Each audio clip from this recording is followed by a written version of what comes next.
दोस्तों ये किसी मूवी का सीन नहीं बल्कि ये हकीकत है। यही वो जगह है जहां से वर्ल्ड वॉर 2 का पूरा गेम बदल गया था।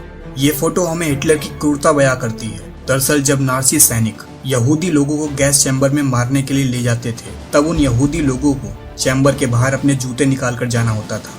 ये सिर्फ एक दिन के जूतों की तस्वीर है, वो भी सिर्फ एक चैम्बर की।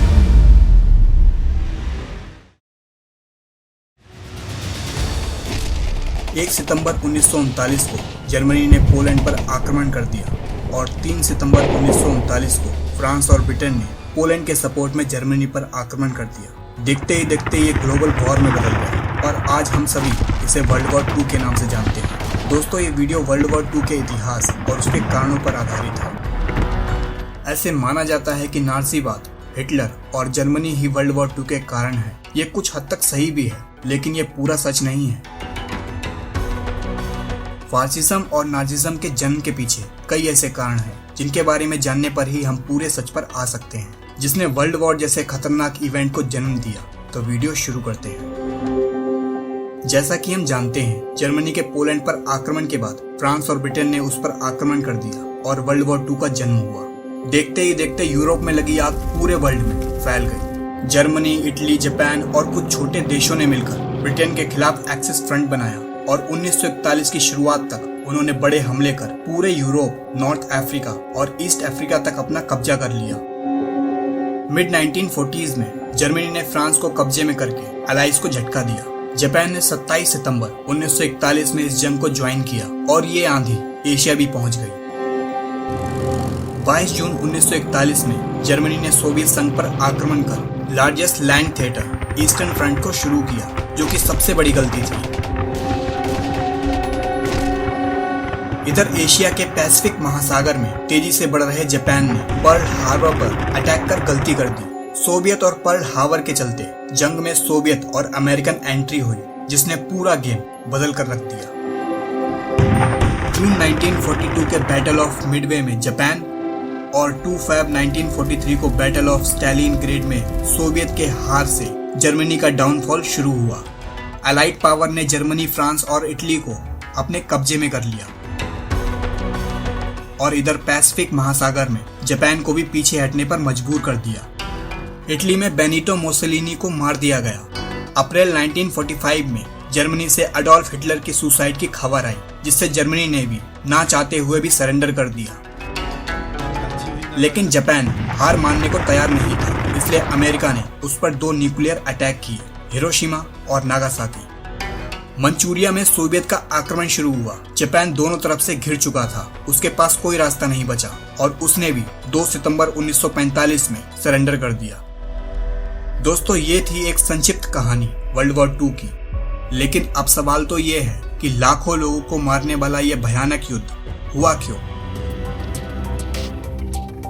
आमतौर पर नाजिज्म और हिटलर की सनक को जिम्मेदार कहा जाता है, जो सच भी है, क्योंकि हिटलर जिस विचार का था उसका नतीजा यही निकलने वाला था। लेकिन हिटलर का राइज खुद में एक मिस्ट्री है, जिसके जिम्मेदार कई कारण हैं। इसके अलावा उस दौर के कई कारण हैं जिन्होंने इस जंग के होने का कारण बना दिया। चलिए इसे स्टेप बाय स्टेप समझते हैं।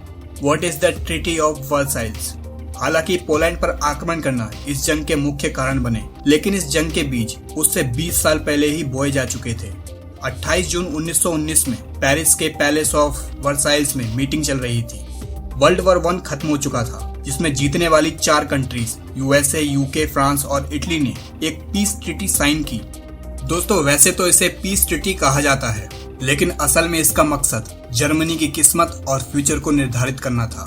जीतने वाली कंट्रीज ने सारा ब्लेम जर्मनी पर थोप दिया कि जंग का मुख्य कारण सिर्फ जर्मनी है। जर्मनी के पास कोई और विकल्प नहीं था। उन्होंने इस कारण को स्वीकार किया और जंग का मुआवजा भरने के लिए तैयार हो गए, जिसमें सजा के रूप में जर्मनी की सीमाओं को छोटा किया गया, आर्मी के आधुनिक हथियार ले लिए गए और आर्मी पर कुछ लिमिट्स निर्धारित की गई। साथ ही फ्रांस को एक बड़ी रकम के रूप में मुआवजा भी देना पड़ा।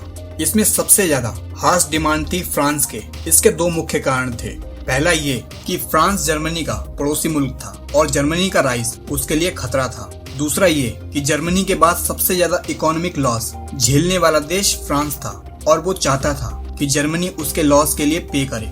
सिक्योरिटी थ्रेट को कम करने के लिए इन दोनों के बॉर्डर पर लोकेटेड रेनलैंड से जर्मनी की आर्मी को हटाया गया और रेनलैंड फिजिकल सिक्योरिटी वैरियर बना। अपनी इकोनॉमी को ठीक करने के लिए फ्रांस ने जर्मनी से कैश और कोयले की डिमांड की। ये डिमांड इतनी ज्यादा थी कि जर्मन्स के लिए इसे पे करना नामुमकिन था। ये मुआवजा इतना ज्यादा था कि जर्मनी ने 42 साल बाद इसकी आखिरी पेमेंट अक्टूबर 2010 में की थी। जंग के बड़े मुआवजे को भरने के लिए जर्मनी ने ट्रिलियंस ऑफ करेंसी प्रिंट की। इस वजह से जर्मनी में हाइपर इन्फ्लेशन हो गया, यानी महंगाई चरम सीमा पर पहुंच गई। दोस्तों, यहाँ एक और बात जरूरी है। ट्रीटी ऑफ वर्साइल्स ने ऑस्ट्रो जर्मन यूनिफिकेशन को निषेध कर दिया था, जबकि एक बड़ी संख्या में ऑस्ट्रेलियंस इस आइडिया को सपोर्ट करते थे। ये वो दौर था जब ऑस्ट्रेलियंस खुद को जर्मन्स मानते थे, कुल मिलाकर अपने कल्चर और इतिहास पर गर्व करते थे। जर्मन्स के लिए वर्साइल्स एक काला धब्बा था जिसने पैसों के साथ जर्मन्स का गर्व भी छीन लिया। इन सजाओं और मुआवजों के चलते जर्मनी में नाराजगी बढ़ने लगी और धीरे धीरे ये एक नई लहर को जन्म दे रहा था।